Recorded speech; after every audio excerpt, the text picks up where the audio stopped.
ఇదే కదండి ఈరోజు పవన్ కళ్యాణ్ గారి ఉద్దేశం.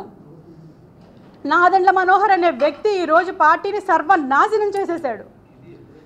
ఆయన ఒక క్యాబినెట్ హోదాలో ఉండి ఒక పాలసీ మ్యాటర్ తెలిసిన వ్యక్తిగా, పార్టీ స్ట్రక్చర్ తెలిసిన వ్యక్తిగా ఈరోజు జనసేన పార్టీని ఏం చేశారు? పవన్ కళ్యాణ్ గారు మొన్న మీటింగ్లో, తాడేపల్లిగూడెం మీటింగ్లో చెప్తున్నారు, మనకి పోల్ మేనేజ్మెంట్ లేదు, బూత్ మేనేజ్మెంట్ లేదు, వాళ్ళకి 40 years, తెలుగుదేశం వాళ్ళకి 40 years అనుభవం ఉంది కాబట్టి వాళ్ళకే మనం ఇద్దాము, వాళ్ళతో పాటు అడుగులేసి నడుద్దాము, వాళ్ళతో సమానంగా నడుద్దామని చెప్పడం జరిగింది. పోల్ మేనేజ్మెంట్, బూత్ మేనేజ్మెంట్ లేకపోవడం అనేది ఇన్ఛార్జీలు తప్ప.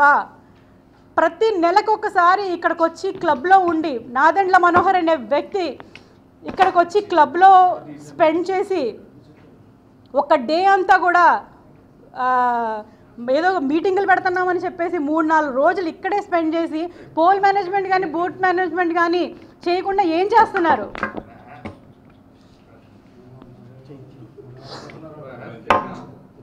ఇది నేను పత్రికా ముఖంగా, మీడియా ముఖంగా జనసేన పార్టీని ప్రశ్నిస్తున్నాను.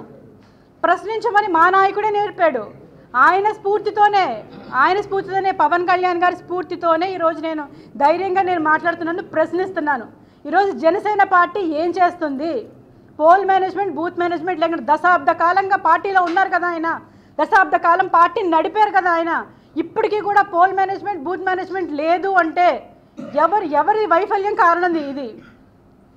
ఖచ్చితంగా పవన్ కళ్యాణ్ గారు, నాదెండ్ల మనోహర్ గారు కూడా ఇందులో దీనికి సమాధానం చెప్పి తీరాలి. అంటే ఇంతమంది జన సైనికులు, పవన్ కళ్యాణ్ గారు అంటే పడి చచ్చిపోయే యువత, షర్టులు చింపుకొని చెప్పులు కూడా లేకుండా ఆయన కారు వెనకాల పరిగెడుతుంటే ఆయనకి ఇంత కూడా జాలి కలగట్లేదా? వాళ్ళ భవిష్యత్తుని ఈరోజు సర్వనాశనం చేసేశారు. దశాబ్ద కాలం అంటే ఒక జనరేషన్ పోయి